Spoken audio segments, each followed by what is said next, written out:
आपके सामने रखने वाला हूं। एक, जब हम ये कहते हैं कि 75 ईयर्स, तो 75 ईयर्स यानी क्या हो गया 75 ईयर्स में, इसको हमको आकलन करना है। लेकिन 75 साल पहले जब हमने ये 75 साल की यात्रा प्रारंभ की है, उस समय उसकी बैकग्राउंड में भी एक 1000 ईयर्स की जर्नी है, उसको भी हम छोड़ नहीं सकते।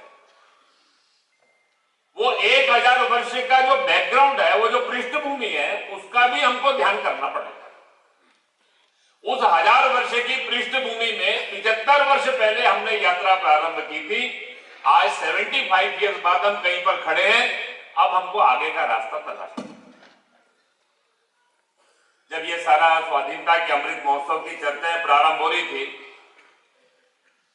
तो उस समय सौभाग्य से दो अपने देश के इस समय नेतृत्व करने वाले लोगों ने हम सबके लिए एक बहुत विचार करने के लिए एक दिशा संकेत के रूप में दो बातें करी।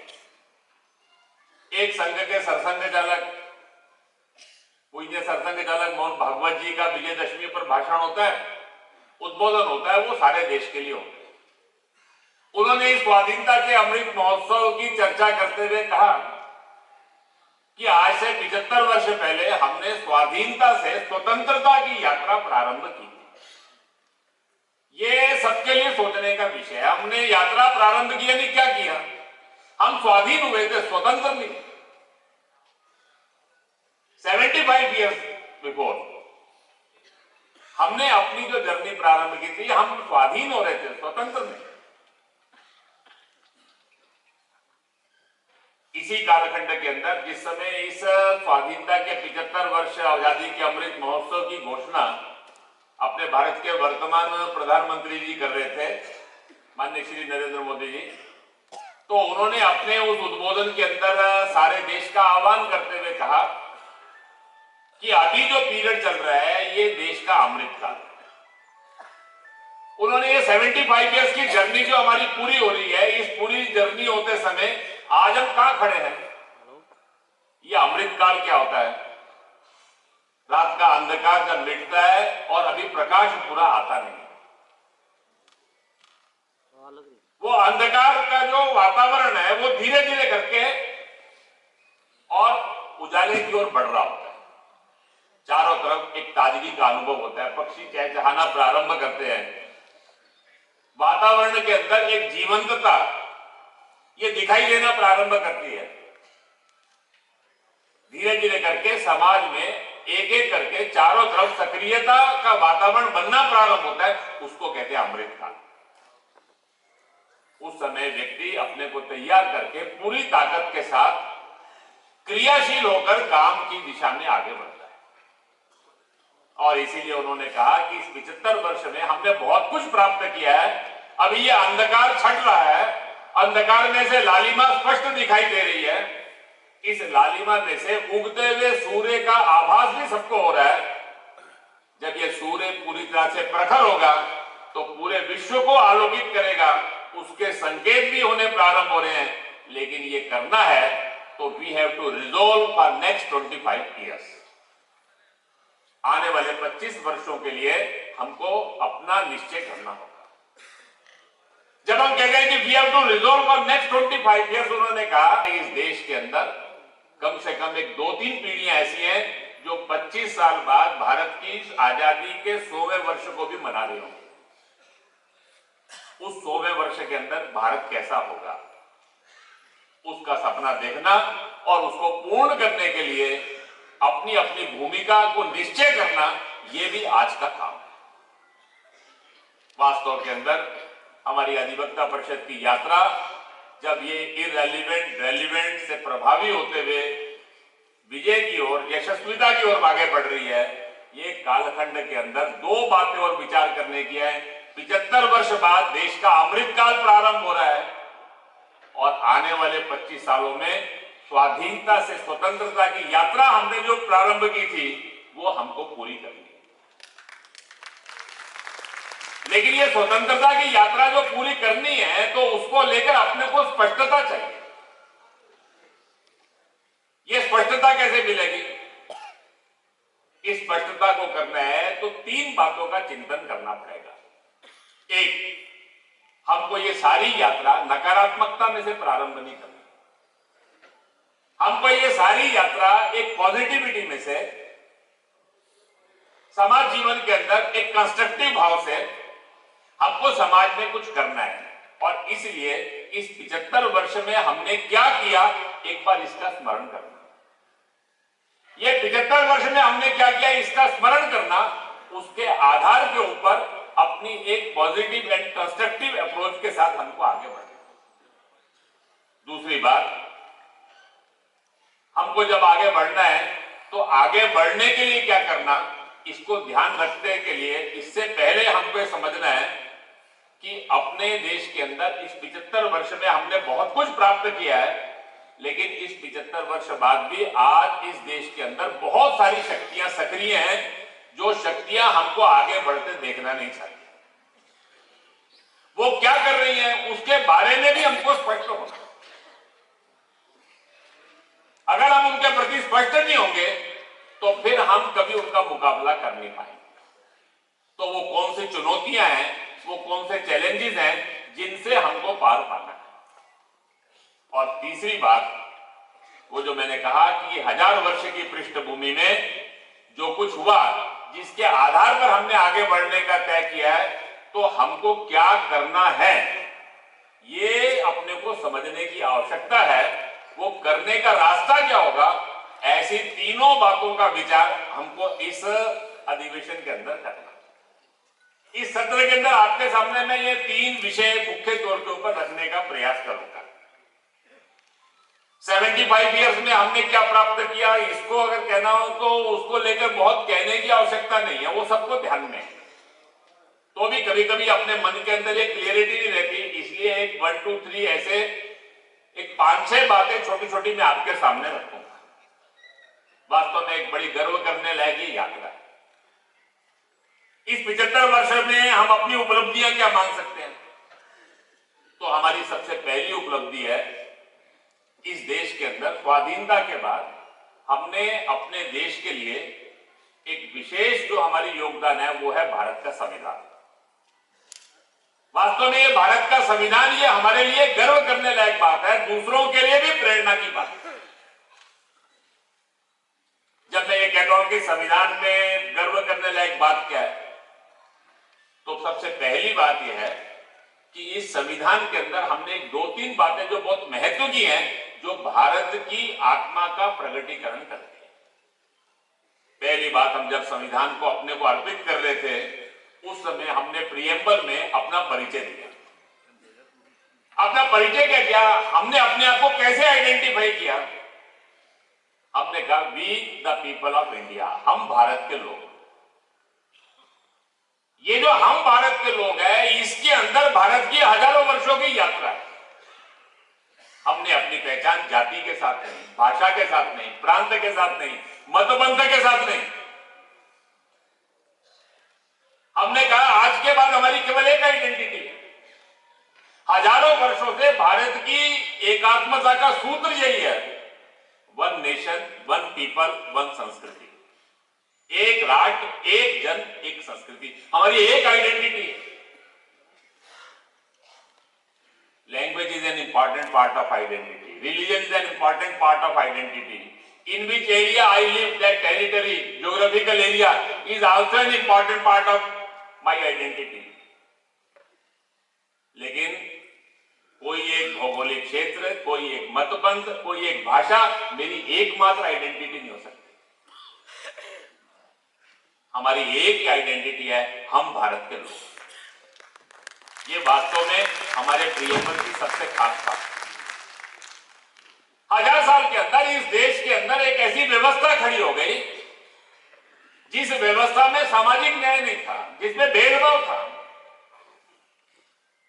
वो हमारे मूल विचार के साथ नहीं था। जिस मूल विचार के अंदर हम सब में भगवान का अंश देखते थे, किसी को छोटा बड़ा नहीं मानते थे। ईशावास से विदम सर्वम से यात्रा प्रारंभ करके माता भूमि पुत्र है पृथ्वी, ये सारी धरती मां, मैं उसका पुत्र हूं और सब में भगवान का अंश है, तो everyone is interdependent, inter related, interconnected. वसुधैव कुटुंबकम की बात करने वाले, सर्वे भवन्तु सुखिना की बात करने वाले, और जीवन का लक्ष्य ये केवल मात्र भोग नहीं है, अंततः गत्वा जीवन का सिख ये मोक्ष में है। इस एक से निकलना, उस एक में जाके मिल जाना। जब सबको उस एक तक ही जाना है तो जो जिस रास्ते से जाएगा उस रास्ते से जाने की उसको स्वतंत्रता है। और इसीलिए हमारे यहां कहा गया एकम सद विप्रा बहुधा बदंती।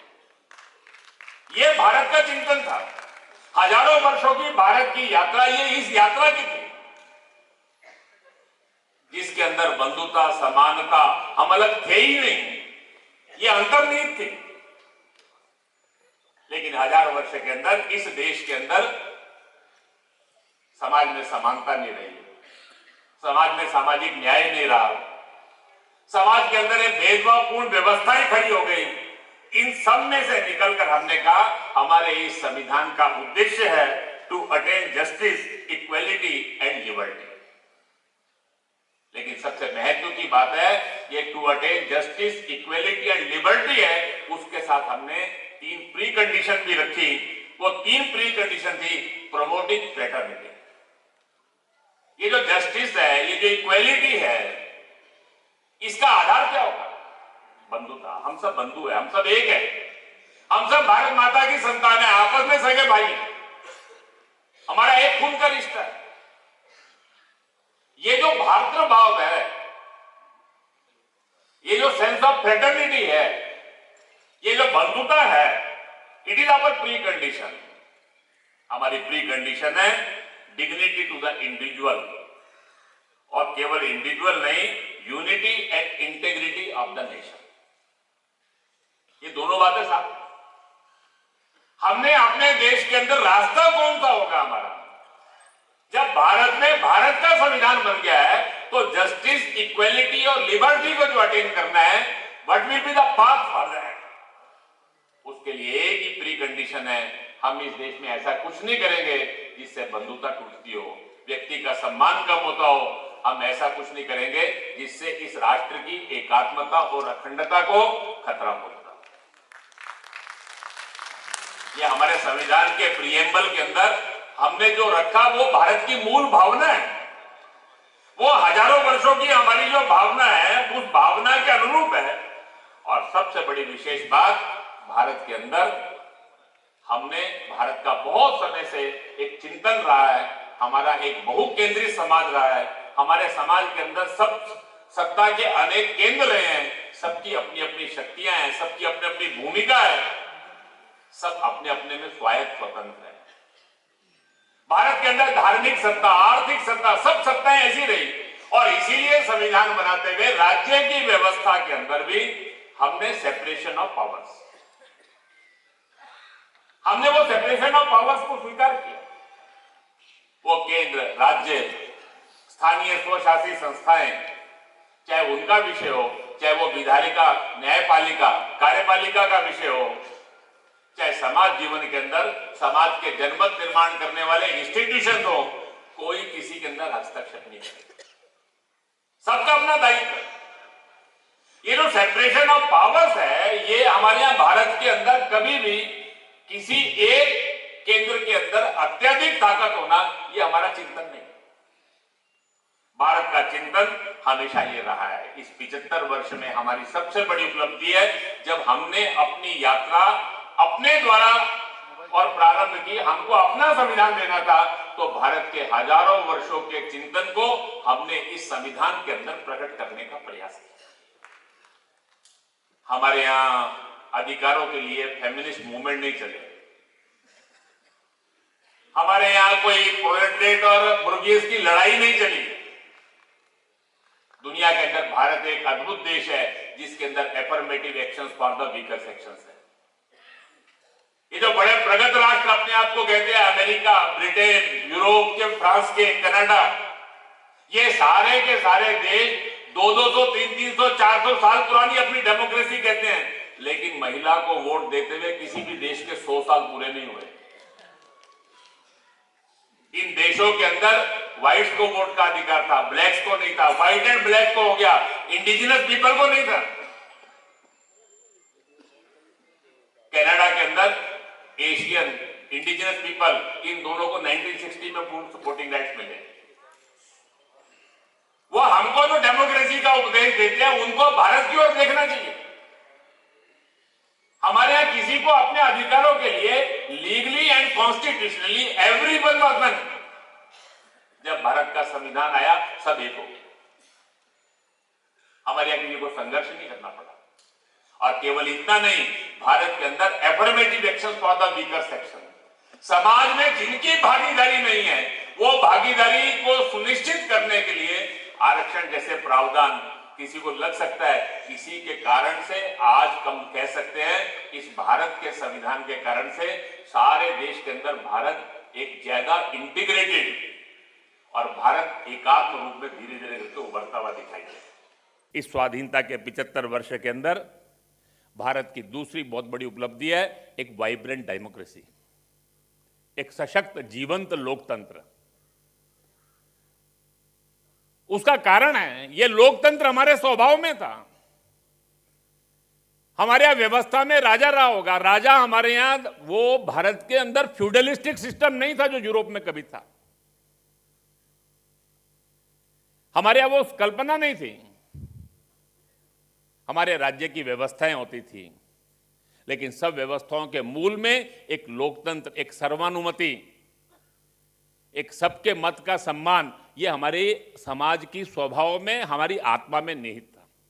और इसीलिए इस लोकतांत्रिक व्यवस्था को हमको स्वीकार करने में दिक्कत नहीं हुई। देखते देखते देश का चित्र बदल गया। मैं कभी कभी कहता हूं, अभी आज हम अगर देखें तो भारत के शीर्षस्थ 3 पद हैं। भारत के राष्ट्रपति, भारत की राष्ट्रपति महामहिम राष्ट्रपति श्रीमती द्रौपदी मुर्मू उड़ीसा के अंदर एक सामान्य जनजाति परिवार के अंदर जन्म लिया। आज वो भारत के सर्वोच्च पद पर है। भारत के प्रधानमंत्री जब हम उनका विचार करते हैं तो वो एक सामान्य से परिवार में जन्म लिया, एक बड़े शहर में भी नहीं, शहर के पास के एक जिले के एक छोटे कस्बे में, जिले के हेडक्वार्टर में भी नहीं, एक सामान्य परिवार में जन्म लेने वाला व्यक्ति आज भारत का प्रधानमंत्री है। भारत के उपराष्ट्रपति राजस्थान जैसे क्षेत्र के अंदर, जिस क्षेत्र के अंदर सामान्य तौर के ऊपर लोगों के मन में रहता है कि बहुत एक परंपरागत सा समाज है, वहां के एक ग्रामीण किसान परिवार में जन्म लिया व्यक्ति भारत का उपराष्ट्रपति है। ये तीनों ऐसे हैं जो सामान्य पृष्ठभूमि में जन्मे, जिनके घर के अंदर शायद ये सब लोग पहली जनरेशन के पढ़ने वाले लोग थे, और केवल इतने नहीं, सभी फर्स्ट जनरेशन पॉलिटिशियन भी हैं। आज भारत के अंदर कोई भी कहीं जन्म लेकर कल को प्रधानमंत्री, राष्ट्रपति, उपराष्ट्रपति बनने का सपना देख सकता है। यह भारत के लोकतंत्र की विशेषता है। हमारे यहां सत्ता परिवर्तन, चुनाव, यह बड़ी सहज प्रक्रिया है। हमारे समाज जीवन के अंदर यह परिवर्तन, इसको हम सहज स्वीकार करते हैं। अमेरिका जैसे देश के अंदर भी वो कागज के वोट से ईवीएम पर नहीं पहुंच सके। हमारे यहां ईवीएम जो है वो देखते देखते हर व्यवस्था के अंदर आ गया। समाज जीवन के अंदर जब विचार करते हैं तो भारत की इस यात्रा के अंदर आज हम एक मजबूत राष्ट्र के रूप में खड़े हैं। हमारी एक स्वतंत्र विदेश नीति है, हमारी बेचारगी नहीं है। वो 1950, 60, 70 के दशक की बेचारगी में भारत नहीं है। हम एक मजबूत सैन्य शक्ति है। एक दुनिया के अंदर अद्भुत भारत की एक मजबूत आर्थिक शक्ति है। भारत की एक विशेषता हमारी एक डाइवर्सिफाइड डोमेस्टिक इकोनॉमी है। वो कोविड के झटकों को भी बर्दाश्त करती है। वो 2008 के दुनिया के जो डिक्लाइन इन द इकोनॉमी होते हैं उसको भी सहन कर लेती है। सबसे जल्दी इस कोविड से हम उभर पाए क्योंकि हमारी इकोनॉमी की एक डाइवर्सिफिकेशन है, एक डाइवर्सिफाइड इकोनॉमी, हमारी डोमेस्टिक इकोनॉमी है। हम इंपोर्ट बेस्ड इकोनॉमी नहीं है। हम दूसरों की कृपा पर नहीं चलते, दूसरों के शोषण के आधार पर हमारा अर्थव्यवस्था नहीं चलती है। भारत का जब हम चिंतन करते हैं, वो जो दुनिया के अंदर अपने देश के लोगों का पेट नहीं भर सकता था, आज वो देश दुनिया को अनाज देता है। दुनिया में जहां किसी को अनाज की जरूरत है वो भारत खड़ा है। 75 वर्ष में चित्र बदल गया इस देश के अंदर। आज दुनिया के अंदर बड़ी बड़ी संस्थाओं का नेतृत्व करने वाले 75 वर्ष के अंदर भारत के शिक्षा संस्थाओं के पढ़े हुए लोग हैं। आज हमारे आईआईटी, आईएम, सेंट्रल यूनिवर्सिटीज, उनके पढ़े हुए लोग दुनिया के हर क्षेत्र के अंदर वो नेतृत्व करते हुए दिखाई दे रहे हैं। हम जब भारत की इस यात्रा का विचार करते हैं, इस 75 वर्ष के अंदर हम जब भारत का चिंतन करते हैं, तो सामान्य व्यक्ति को मूलभूत आवश्यकता ये अब हमने तय कर लिया कि क्वालिटी ऑफ कॉमन मैन, अंतिम व्यक्ति, हर एक के पास पक्का घर होगा, उसके घर में शौचालय होगा, उसके घर के अंदर गैस का सिलेंडर होगा, एक न्यूनतम आवश्यकताएं सबकी पूरी हो, ये करना। और केवल इतना ही नहीं, 75 वर्ष के अंदर आज जितनी यूरोप की आबादी है उतना भारत का मिडिल क्लास है, और हमारा मिडिल क्लास का लाइफ जीवन का स्तर यूरोप के जीवन स्तर से कम नहीं है। आप कह सकते हैं अंडर डेवलप्ड नेशन है, कोई कह सकता है ये इमर्जिंग इकोनॉमी है। आज भारत की एक अपनी पहचान है। और सबसे आखिरी बात इस 75 वर्ष में जो कहना हो, बहुत सारी बातें हैं, सबसे महत्व की बात है, इस 75 वर्ष बाद गुलामी की मानसिकता से निकलकर गुलामी के हर चिन्ह को मिटा देने का कृत संकल्प आज भारत का चित्र दिखाई दे रहा है। सोमनाथ मंदिर से यात्रा जो हमने प्रारंभ की थी, वो विवेकानंद शिला स्मारक होते हुए आज वो श्री राम जन्मभूमि पर मंदिर का, भव्य मंदिर का निर्माण हो, वो काशी विश्वनाथ का कॉरिडोर हो, वो देव दीपावली हो, वो महाकाल का पुनरुद्धार हो। इस देश के अंदर हम जब विचार करना शुरू करते हैं, तो सारी दुनिया जिस गौतम बुद्ध का अनुसरण करती है, उस गौतम बुद्ध के श्रद्धा के स्थल, चाहे उनके निर्वाण का स्थल है, चाहे जहां उन्होंने दीक्षा दी, चाहे जहां उन्होंने अपना ज्ञान और बोधि वृक्ष के नीचे बोधिसत्व को प्राप्त किया। आप कुशीनगर जाइए, आप सारनाथ जाइए, आप बोधगया में जाइए, आपको सब स्थानों के ऊपर दिखाई देगा। और अभी कल वीर बाल दिवस जब मनाया जा रहा था, इस देश के अंदर एक एक करके गुलामी के चिन्ह जहां जहां भी होंगे वो सब हम निकाल देंगे। आने वाले 25 वर्षों के अंदर इस देश के अंदर एक स्वाभिमान से युक्त, आत्मविश्वास से युक्त एक राष्ट्र के रूप में भारत खड़ा होता हुआ दिखाई दे रहा है। और उसका परिणाम है, भारत का एक समाज है, आज उद्योग प्रारंभ करता है, कल यूनिकॉर्न बनने की सोचता है। वो आज एक विदेश की कंपनी में नौकरी करने जाता है, कल उसका सीईओ बनने की सोचता है। अभी भारत ऐसा नहीं है। सारी दुनिया के अंदर इस 75 वर्ष बाद हम कह सकते हैं कि भारत ने अपनी इस यात्रा को पूर्ण किया है।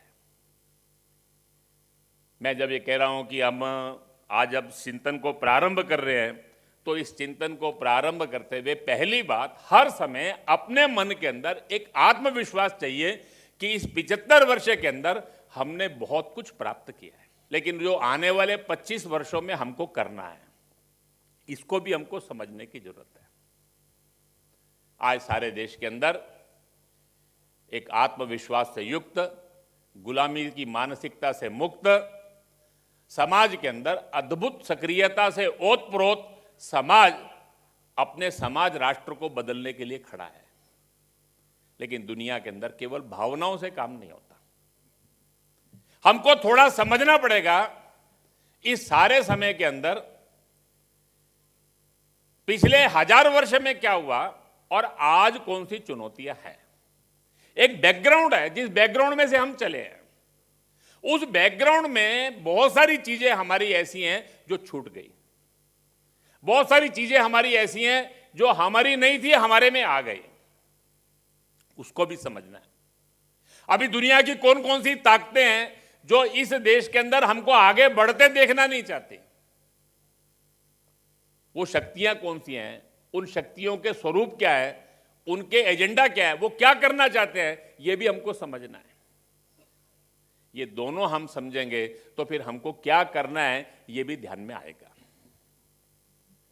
इस 1000 वर्ष की यात्रा के अंदर भारत का जब हम चिंतन करते हैं, दुनिया का प्राचीनतम राष्ट्र भारत है। हजारों साल भारत का एक राष्ट्र जीवन था। उत्तर, दक्षिण, पूर्व, पश्चिम दुनिया का एक अद्भुत राष्ट्र था। मैंने बताया हमारे यहाँ दर्शन क्या था, हमारा विचार क्या था, जहां से हम शुरू हुए, वो मैंने संविधान की प्रस्तावना के समय आपके सामने कहा। आप वेदों को पढ़िए, आप उपनिषदों को पढ़िए, आप रामायण को पढ़िए, आप महाभारत को पढ़िए। भारत के अंदर मैगस्थनीज आए, फाहियान आए, वेनसांग आए, अलबरूनी आए, जितने लोग भारत के अंदर आए, आप हजारों साल के भारत के जीवन को पढ़िए, आपको ध्यान में क्या आएगा? एक ही प्रकार का समाज जीवन, एक प्रकार का समाज का वैल्यू सिस्टम, एक ही प्रकार की समाज की जीवन व्यवस्था। भाषाएं अलग अलग है, खान पान अलग अलग है, रंग रूप की विविधता है, मतपंथों की विविधता है, लेकिन इस देश के अंदर, सारे देश के अंदर समान मूल्य, समान संस्कृति, एक सा जीवन, एक से ग्राम, एक से परिवार, एक सा सोचने का ढंग समाज का। ये कैसे बना, कैसे हुआ होगा? लेकिन ये हजारों साल था। 1000 साल पहले इस देश के अंदर पहली बार एक कट्टरवादी मतपंथ के आधार के ऊपर एक इस्लामिक शक्तियों का आक्रमण हुआ। अरब आए, तुर्क आए, मंगोल आए, मुगल आए। ये जो सारी शक्तियां थी, ये केवल राज्य के विस्तार के लिए नहीं आई थी, केवल लूट के लिए नहीं आई थी, उनकी अपनी एक प्रेरणा थी। भारत के अंदर पहली बार एक अलग प्रकार के आक्रमण का हमको मुकाबला करना पड़ा। इस आक्रमण के दो स्वरूप थे। एक, उन्होंने भारत के इंस्टीट्यूशंस खत्म कर दिए। भारत के अंदर बड़े बड़े विश्वविद्यालय थे। आज आप कैम्ब्रिज, ऑक्सफोर्ड और इन सब की बात करते हैं, एक एक हजार साल तक नालंदा, तक्षशिला, विक्रमशिला, आप इनको देखेंगे, वो हजार साल तक ये विश्वविद्यालय थे हमारे। 30-30, 35-35 विषयों की पढ़ाई होती थी, दुनिया के अनेक देशों के लोग पढ़ने आते थे, उन्होंने ये सब विश्वविद्यालय जला दिए। भारत के अंदर भारत की एक अपनी समाज की संस्कार की व्यवस्था थी। आप दक्षिण में तमिलनाडु में जाएंगे, आपको बड़े बड़े मंदिर मिलेंगे, केरल में मिलेंगे, आपको थोड़ा और दक्षिण के कुछ क्षेत्रों में मिलेंगे, आपको उत्तर में नहीं मिलेंगे, मध्य में नहीं मिलेंगे, पूर्व में नहीं मिलेंगे। कुछ मिलेंगे भी जो खंडर के स्वरूप में मिलेंगे। हमारे समाज के अंदर हमारी जो एक बड़ी संस्कार व्यवस्था का केंद्र था मंदिर, वो समाप्त कर दिया। उस कालखंड के अंदर हमारे समाज की एक संस्कार की अपनी व्यवस्था थी। कुंभ, मेले, यात्राएं, 400-400 वर्ष तक कुंभ नहीं हुए। ये जो कट्टरवादी इस्लाम का आक्रमण था, वो 1000 साल के आक्रमण के अंदर पहली बार जो इस देश के अंदर हुई, हमारे इंस्टीट्यूशंस खत्म हो गए। दूसरा ऐसा आक्रमण था जिसकी हमने कभी कल्पना नहीं की थी। भारत में कोई सोच ही नहीं सकता था महिलाओं पर अत्याचार, बच्चों को, महिलाओं को और बंधक बना लेना, विदेशों में जाकर बेच देना, धर्म परिवर्तन के लिए लोगों की हत्याएं कर देना। ये सारे अत्याचार ये भारत की कल्पना से बाहर थे, हम सोच ही नहीं सकते थे। लेकिन बहुत कठिन काल था। 500-600 साल तक इस देश के अंदर, इस देश के लोगों ने बहुत कुछ झेला। उस सारे कालखंड के अंदर जब हमारे इंस्टीट्यूशंस खत्म हो गए, जब इतना जबरदस्त अपने ऊपर आक्रमण था, उस सारे कालखंड में अपना समाज एक बंद समाज हो गया। उसके कारण से समाज की संस्कार व्यवस्था खत्म हो गई, समाज में रूढ़ियां कुरीतियां आ गई। बहुत सारी बातें आज जो हमको दिखाई देती है, वो उस काल में हमारे यहाँ, वो हमारा वैशिष्ट्य नहीं था। लेकिन एक 600-700 साल के अंदर हमको वो जो हमारे समाज में रूढ़ियां कुरीतियां आई, वही हमको हमारा वैशिष्ट्य लगने लगा, वही हमारी पहचान बन गई, वही हमारी आइडेंटिटी हो गई, वही हमको लगने लगा कि शायद हमारी ताकत है। भारत के अंदर कभी भी जिन स्थानों पर इस्लाम का आक्रमण नहीं हुआ, आपको महिला वहां कभी घूंघट में नहीं मिलेगी, पर्दा नहीं मिलेगा। भारत में था ही नहीं, हम सोच ही नहीं सकते थे। यह इस प्रकार का जाति व्यवस्था का रूप यह हमारा नहीं था। हमारे वेदों के अंदर ऋषि है तो ऋषि कहीं भी थी। इस देश के अंदर समाज में, हमारे समाज के मूल में परिवार की कल्पना थी, अर्धनारीश्वर की कल्पना थी। यह हमारी कल्पना नहीं थी। लेकिन एक 600-700 साल के उस कालखंड में इंस्टीट्यूशन पर कोलैप्स, और हमारे समाज में अनेक ऐसी दोष आ गए, कमियां आ गई जो हमारे समाज का चरित्र नहीं थी। उसके बाद जो दूसरा आक्रमण हुआ, वो जो यूरोपियन इवेंजेलिकल जो अपने देश के ऊपर इन्वेजन हुआ, वो केवल व्यापार के लिए नहीं था। वो केवल व्यापार के लिए नहीं आए थे।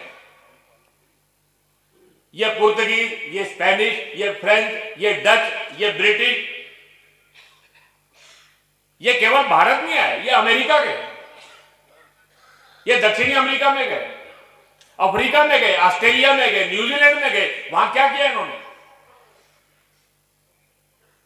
इनकी प्रेरणा क्या थी, ये समझना हो तो आपको वो सब समझना पड़ेगा इन देशों में उन्होंने क्या किया। जहां जहां ये गए वहां इन्होंने कॉलोनियां बनाई, उपनिवेश बनाए। इनका पूरा इतिहास जेनोसाइड्स का है, नरसंहारों का है, एक्सप्लॉयटेशन का है, लूट का है। जहां पर गए उन्होंने उन स्थानों के ऊपर लोगों के ऊपर हत्याएं की, समाज के लोगों को गुलाम बनाया। वो गिरमिटिया मजदूर बनाकर भारत के लाखों लाखों लोगों को वो Suriname, Guyana, Trinidad Tobago, Mauritius, कौन सा देश दुनिया का ऐसा नहीं, कौन सा कोना ऐसा नहीं जिसमें वो लेकर नहीं गए। दुनिया के अंदर जहां गए इनका कोई मानवाधिकार नहीं था, इनका कोई सामाजिक न्याय नहीं था। इनकी प्रेरणा कोई दुनिया को सिविलाइज करने के लिए थी। दुनिया का सबसे बर्बर यह आक्रमण था। वो आक्रमण हमको झेलना पड़ा। वो भारत में जब आए तो भारत की सांस्कृतिक श्रेष्ठता को ध्यान में आ गया कि जो ये यूरोप में कर सकते थे, जो इन्होंने अमेरिका में किया, जो इन्होंने कनाडा में किया, जो इन्होंने दक्षिणी अमेरिका में किया, जो इन्होंने अफ्रीका में किया, ऑस्ट्रेलिया में किया, वो भारत में नहीं कर सकते। और इसीलिए उन्होंने अपने भारत में अपना तरीका बदल लिया। और इस देश के अंदर ब्रिटिशर्स ने जब शासन किया तो उन्होंने भारत के अंदर अपने उस तरीके को बदलकर भारत का अध्ययन करके, और उनको ध्यान में आ गया इस भारत के लोगों को उस प्रकार से हम समाप्त नहीं कर सकते जैसे हमने अमेरिका और ऑस्ट्रेलिया में किया। और यहां की सांस्कृतिक श्रेष्ठता इतनी है कि जैसे हमने अफ्रीका में कन्वर्ट कर दिया, ऐसे भारत में नहीं कर पाएंगे। तो क्या करना? उसके लिए उन्होंने भारत के अंदर दो माध्यम बनाए, हम सबको समझने की जरूरत है। उन्होंने इस देश के अंदर दो काम किए जिसके द्वारा उन्होंने इस भारत को पिछले 200 वर्षों के अंदर, जिसका परिणाम है कि हम एक स्मृति लोप का शिकार हो गए, एक लॉस ऑफ मेमोरी हो गया। उनको ध्यान में आ गया इस देश की जो सांस्कृतिक श्रेष्ठता का जो भाव है, इस भाव को समाप्त करना। और उन्होंने दो काम किए। एक 1835 के अंदर उन्होंने तय किया कि भारत के अंदर आज के बाद शिक्षा और कामकाज की भाषा अंग्रेजी होगी। उसके बाद भारत के अंदर ज्ञान की भाषा संस्कृत थी, कामकाज की भाषा फारसी थी। देश के अंदर एक बड़े हिस्से के अंदर इस्लामिक शासन था।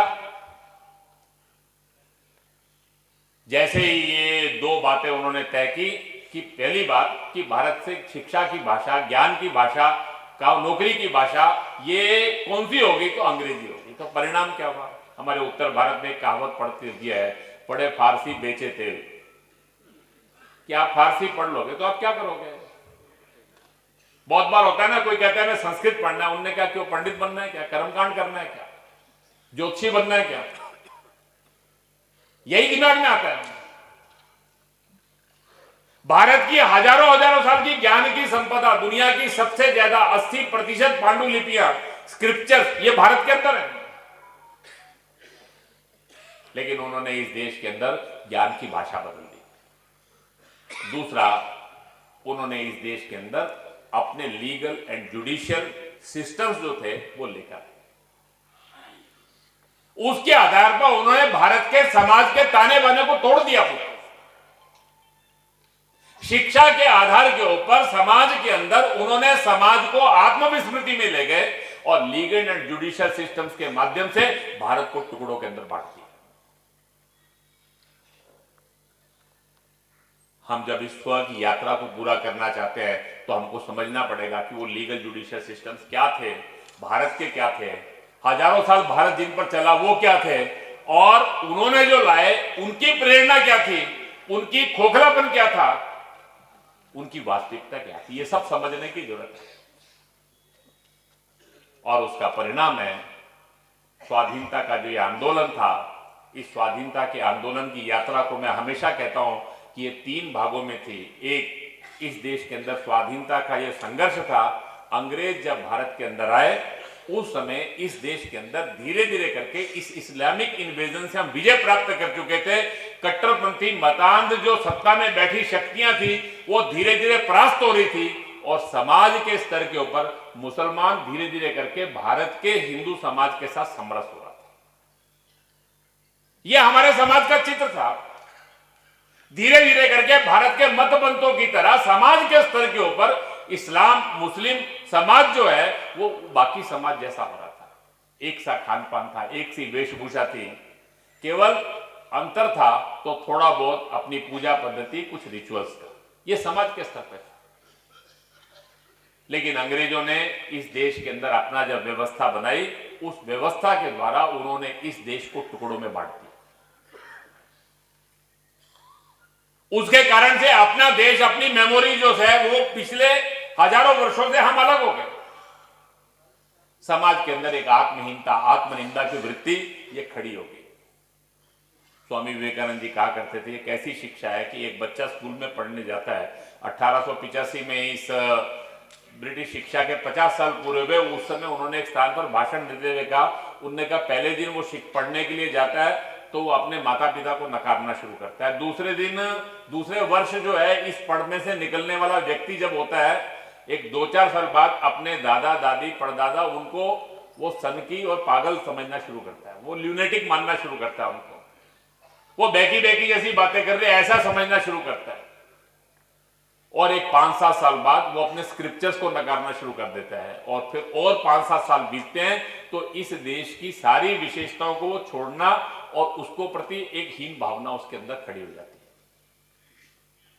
उन्होंने कहा पिछले 50 साल के अंदर मुझे एक भी व्यक्ति ऐसा नहीं मिला जो इस शिक्षा पद्धति में से पढ़ के निकला हो और जिसने इस देश के प्रति, अपने पूर्वजों के प्रति, अपने परिवार के प्रति उसके मन में गर्व का भाव। वास्तव के अंदर ये जो सारी व्यवस्था थी, इस व्यवस्था का परिणाम हो गया। हमारी स्वाधीनता की यात्रा 1911 तक ये स्वत रही थी, स्वदेशी, स्वधर्म, स्वराज्य। आप महर्षि अरविंदो को पढ़िए, आप एनी बेसेंट को पढ़िए, स्वामी विवेकानंद को पढ़िए, महर्षि दयानंद सरस्वती को पढ़िए, सदगुरु राम सिंह कूका को पढ़िए। जो जो स्वाधीनता के आंदोलन की प्रेरणा थे, एक एक की स्वाधीनता की प्रेरणा क्या थी? महर्षि दयानंद कह रहे थे वेदों के आधार के ऊपर हम समाज जीवन की रचना करेंगे।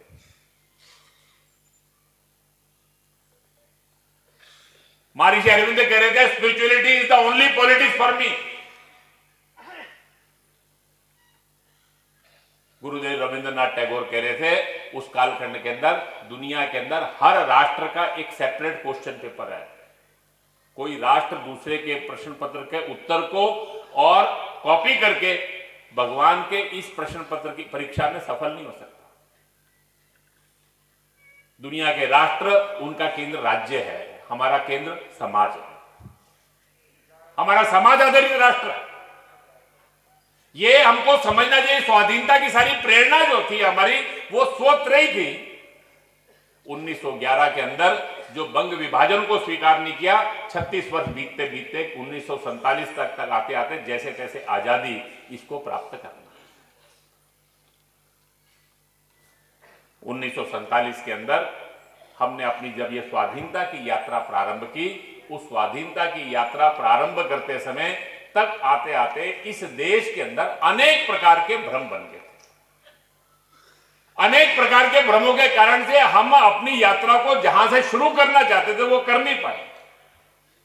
हनुमान प्रसाद पोद्दार जी ने कल्याण के एक विशेषांक के अंदर कहा, Nehru ji is trying to enforce a new nationalism that is territorial nationalism without Hindutva.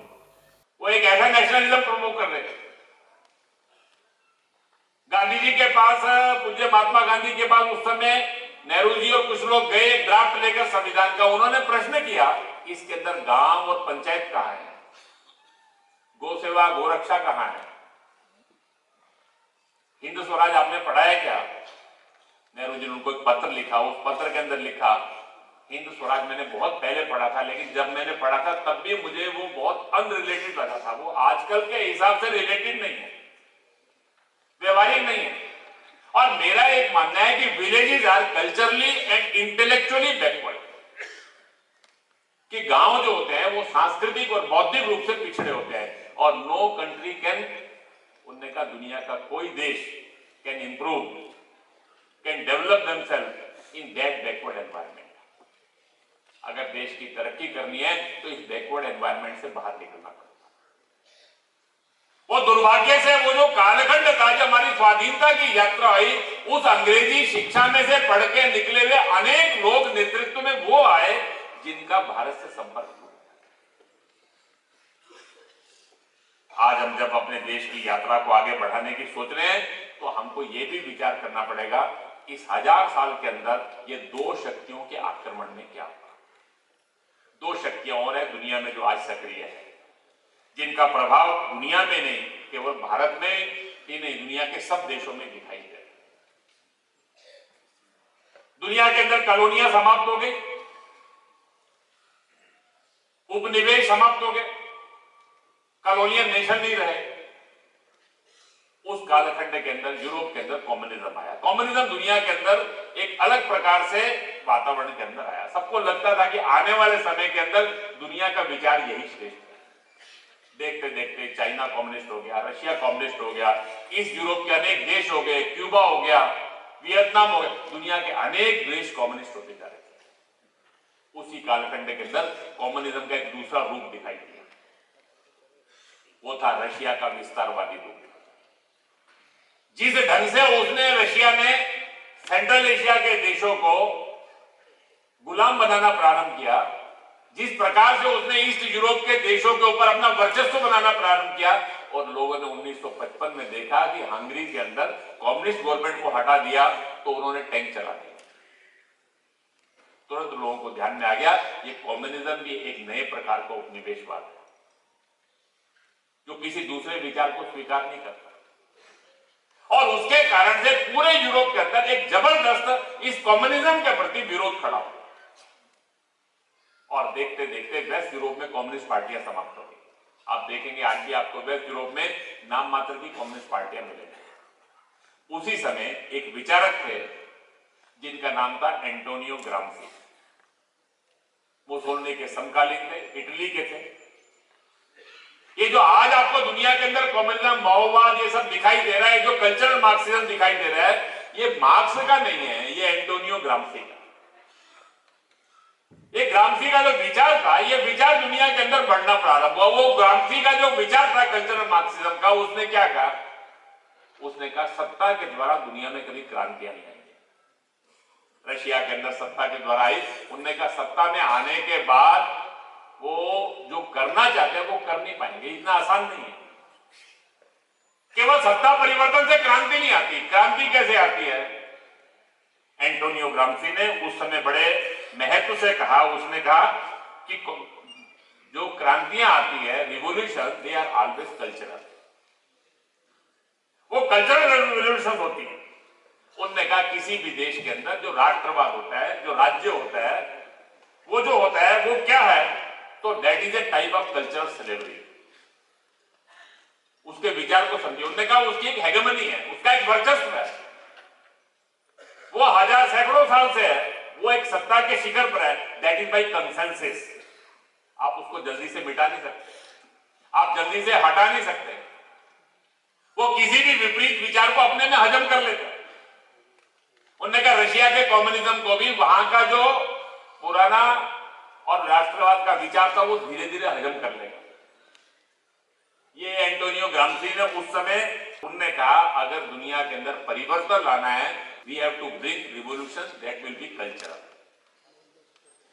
ये कल्चरल रिवोल्यूशन क्या है? उन्होंने कहा किसी भी देश के अंदर एक हेगेमनी है, एक वर्चस्व है, वो उस देश का एक नैरेटिव होता है, उसके मूल्य होते हैं, वो अच्छे बुरे कुछ भी हो सकते हैं, आपको वो समाप्त करना है। ये समाप्त करना है तो क्या करना? तो वो कहता है कि हमेशा आपको किसी भी देश के अंदर you have to study the fault lines, identify the fault lines. हर देश के अंदर कुछ फॉल्ट लाइन्स होती है, वो फॉल्ट लाइन ढूंढो, convert those fault lines into contradictions. आपको क्या करना है? You have to reject the traditions. वो रक्षाबंधन के दिन आज से 7-8 साल पहले मैंने एक व्हाट्सएप मैसेज देखा, पहली बार देखा उस व्हाट्सएप मैसेज के अंदर। धीरे धीरे करके ध्यान में आया कि बहुत बड़ी संख्या में वो और युवा लड़कियों के व्हाट्सएप मैसेज में ट्रेवल कर रहा था। रक्षाबंधन के दिन बहन भाई को राखी क्यों बांधेगी? बहन भाई को राखी बांधेगी, भाई बहन की रक्षा का वचन लेगा। तो बहन कमजोर होती है क्या? भाई तगड़ा ताकतवर होता है क्या? फिर वो आगे लिखा हुआ था, वो बहन जो है वो फाइटर जेट उड़ाती है, वो आज समाज जीवन में हर प्रकार की भूमिका अदा करती है, वो पहलवान बनती है, वो बॉक्सर बनती है, वो कमजोर नहीं होती। अगर बहन भाई का त्योहार है तो दोनों एक दूसरे को राखी का धागा बांधे। अब ये पहली बार जब पढ़ा तो किसी के मन में भी हंसेगा, वो करने का किसी के मन में क्या विचार आ गया। भारत में सैकड़ों हजारों साल से रक्षाबंधन का त्योहार है, बहन भाई का एक रिश्ता है।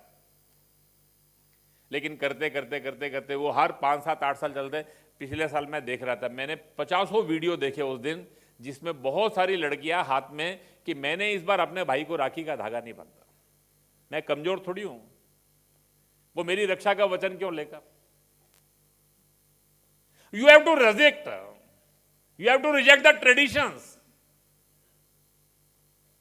आपको you have to resist the culture. मंदिर में क्यों जाना?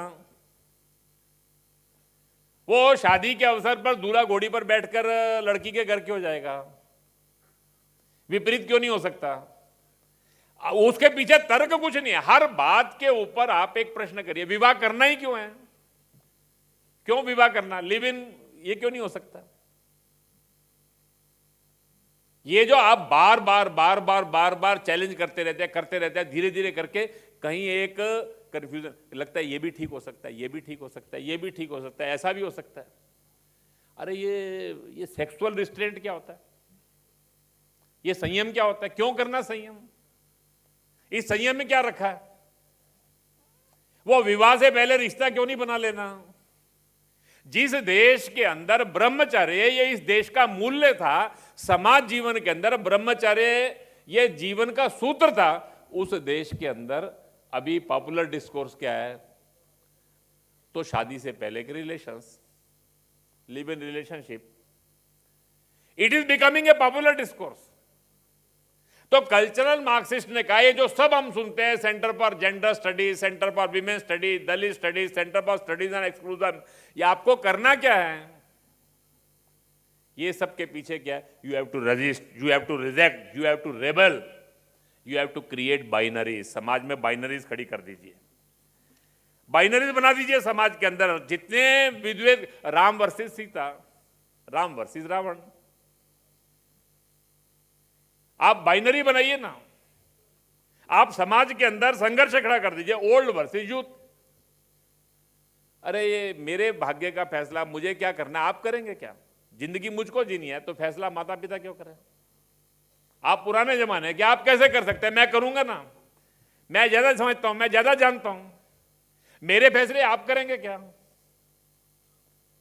यह बड़ा सहज आपको दिखाई देगा कि इस देश के अंदर उन्होंने देखते देखते वो old versus youth, government versus people, mainland versus Borderland, एक भाव खड़ा करना। ये मेनलैंड के लोग, ये मेनलैंड कल्चर है, ये मेनलैंड की संस्कृति है, ये मेनलैंड के इशू है, ये हमारे इशू नहीं है।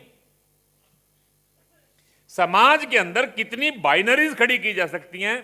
और इसके साथ साथ उन्होंने कहा समाज को आपस के अंदर बांट दो। सारे देश को उन्होंने, आपने कभी सुने नहीं होंगे, इस देश के अंदर आज से 100 साल पहले ये सब शब्द नहीं थे। Tribal, schedule caste, schedule tribes, OBC, ये सब हमारे विषय नहीं थे। ये अपने समाज में नई नई आइडेंटिटियां खड़ी की जा रही हैं।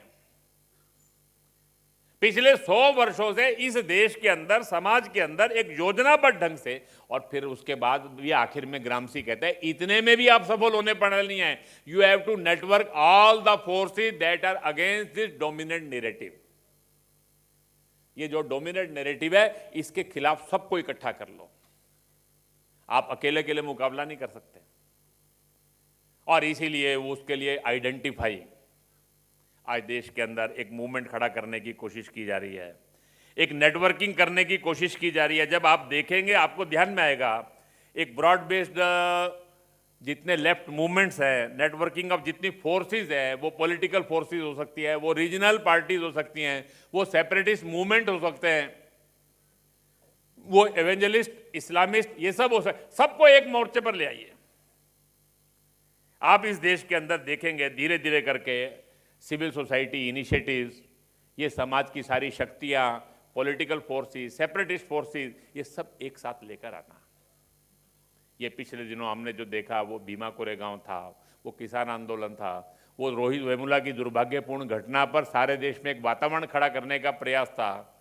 सारे देश के अंदर ऐसे सब समय के ऊपर सारी फोर्सेस का नेटवर्किंग करना। एक चौथी शक्तियां जो दुनिया के अंदर बहुत तेजी से बढ़ रही हैं, वो है ग्लोबल कैपिटलिस्ट। ये जो ग्लोबल कैपिटलिस्ट है, ये जो हम सुनते हैं धीरे धीरे करके दुनिया के अंदर ये बड़ी बड़ी कंपनीज, इनको चलाने वाले लोग, उनके एनजीओज, ये भी एक अलग प्रकार का वर्ड बनाना चाहते हैं। वो कहते तो कि हमको एक दुनिया बनानी है। वो कभी कभी हम सस्टेनेबल डेवलपमेंट गोल और ये सब सुनते हैं, ये सबके पीछे कौन है? ये world social forum, world economic forum, ये सब मानते हैं कि दुनिया के अंदर सबसे बड़ी चुनौती ये नेशनलिज्म है, राष्ट्रवाद है, राष्ट्र है। और उसमें भी खासकर भारत जैसे दुनिया के जो परंपरागत राष्ट्र है, ये हमारे लिए सबसे बड़े चैलेंज है। हम यूरोप के राष्ट्रों को तोड़ सकते हैं, अमेरिका के राष्ट्र, लेकिन इनको तोड़ना बहुत कठिन है। हमारे लिए वास्तविक चुनौती ये है। और ये बात करेंगे सब सोशल जस्टिस की, ह्यूमन राइट की, सेकुलरिज्म की, जेंडर न्यूट्रलिटी की, लेकिन इनके वास्तविक लक्ष्य ये इस राष्ट्र भाव को समाप्त करते हुए दुनिया के पुराने राष्ट्रों को टुकड़ों टुकड़ों में बिखेर देना है। इनके बाद बहुत बड़ी एक इकोनॉमिक ताकत है। आज दुनिया के अंदर ये जो नए प्रकार का कॉलोनियलिज्म खड़ा हो रहा है, दुनिया के world social forum, economic forum, ये एक नए प्रकार का समाज के अंदर चित्र खड़ा कर, ये भी दुनिया का एक कॉलोनियलिज्म है। इसकी ताकत है इनके पास। नीतियां बदलने के लिए प्रयास करते हैं लोग। सारी दुनिया के अंदर ये सब शक्तियां आपस में लड़ रही हैं। ये सारी ताकतें ऐसी है जिन्होंने दुनिया में कहीं पर भी प्रभावी हुए 100 साल भी ये चल नहीं सके। किसी ने दुनिया को कोई सफल मॉडल नहीं दिया। दुनिया के अंदर ये सब के सब ऐसे हैं जो अपने आप के अंदर अगर देखेंगे तो ये सारे के सारे डिस्क्रेडिटेड है। तो अधिवक्ता परिषद जैसे ऑर्गेनाइजेशन के 2 डोमेन हैं, एक है सामाजिक, दूसरा है वैचारिक। ये सोशल कंसर्न्स क्या है ये समझना, और इस देश के अंदर हमारे वैचारिक मूवमेंट के नाते हमारी जिम्मेदारी क्या है, ये भी हमको समझना।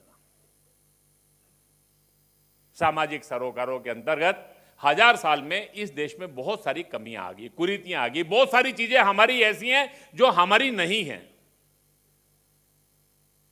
वो जो हमारी नहीं है वो सबको समाप्त होना चाहिए, वो नकारना चाहिए, वो खत्म करना चाहिए। हमारे समाज के अंदर 1 नेशन 1 पीपल यही रहा।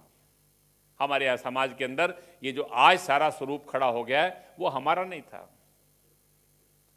बहुत बार मैं जनजातीय समाज के अंदर लोग संघर्ष करते हुए दिखाई देते हैं। मूल की अवधारणा क्या है? ये ब्रिटिश जूरिस्प्रूडेंस है, ये ब्रिटिश चिंतन है। जमीन किसकी होती है? ये राज्य की होती है।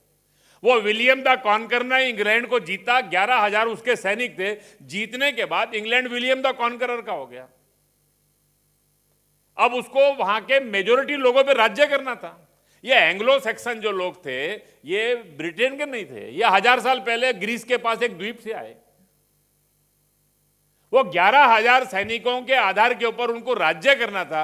उसमें से उन्होंने जो प्रमुख लोग थे उनको उन्होंने अर्ल बनाया, उनको उसने अपना लॉर्ड बनाया, और बाकी सारे बैरन्स हो गए।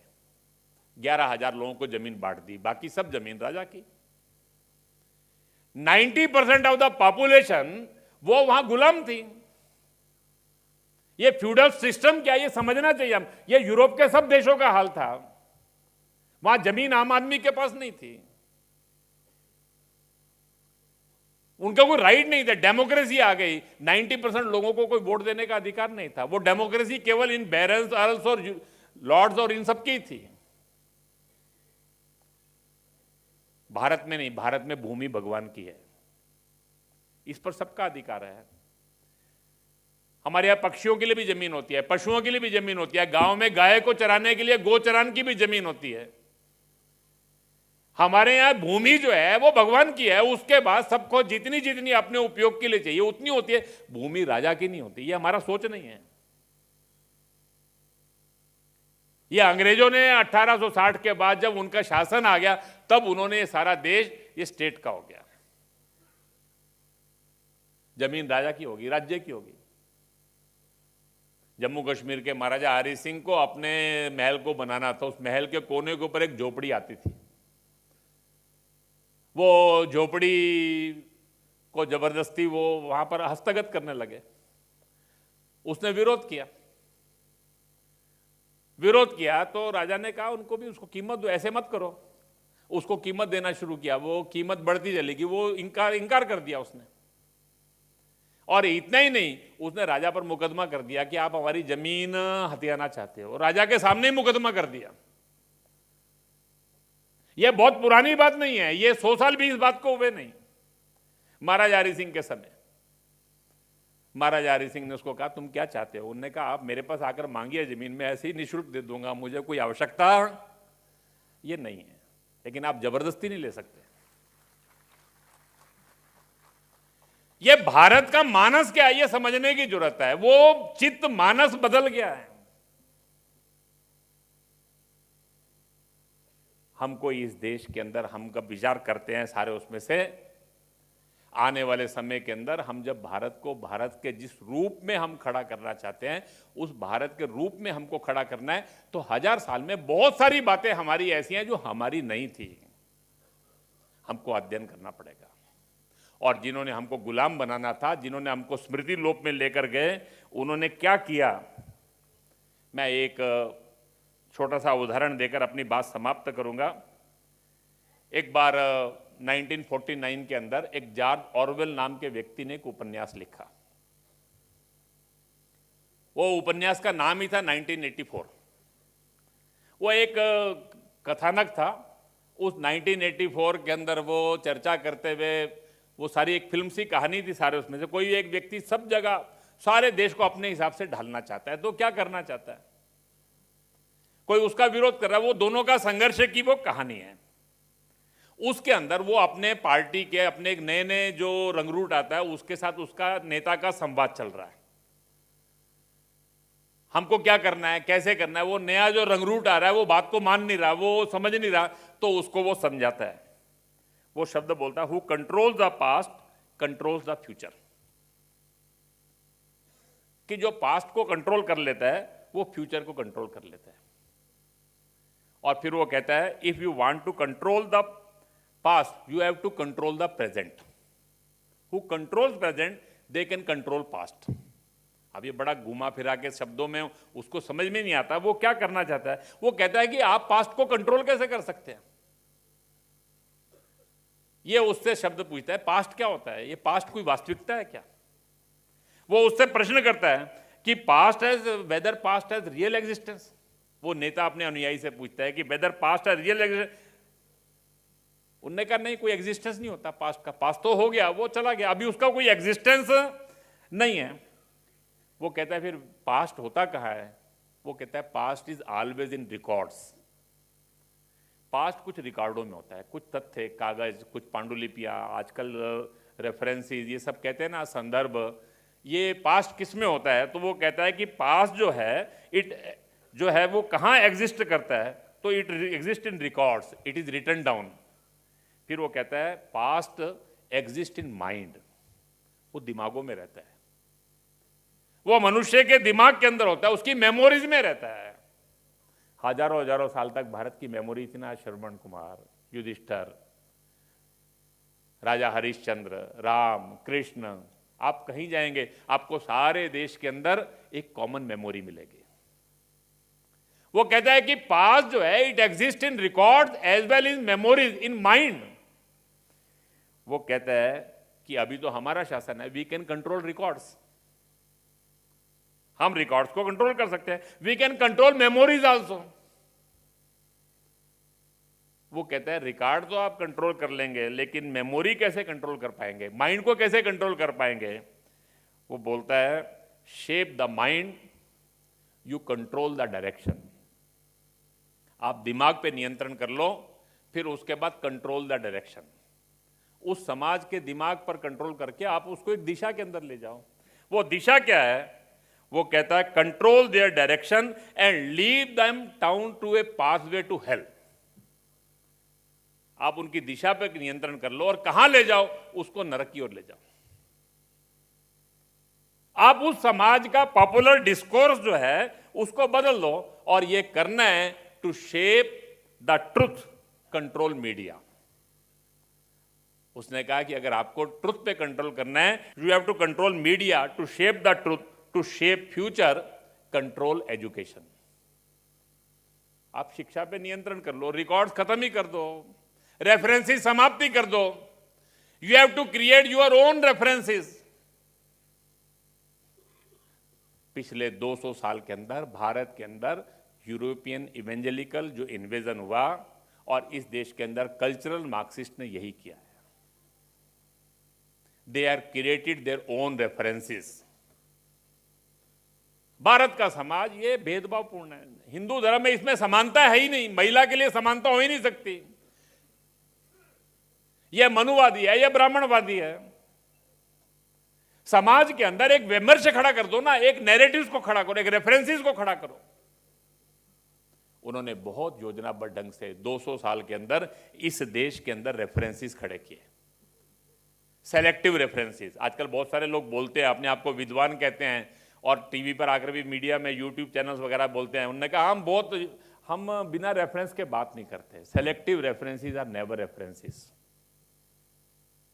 वो किसी कल्चरल मार्क्सिस्ट की किताब में या किसी किताब का एक अंग्रेजी अनुवाद करके उस अंग्रेजी अनुवाद को पढ़कर आप कुछ बोलते हैं, दीज आर नॉट रेफरेंसेस।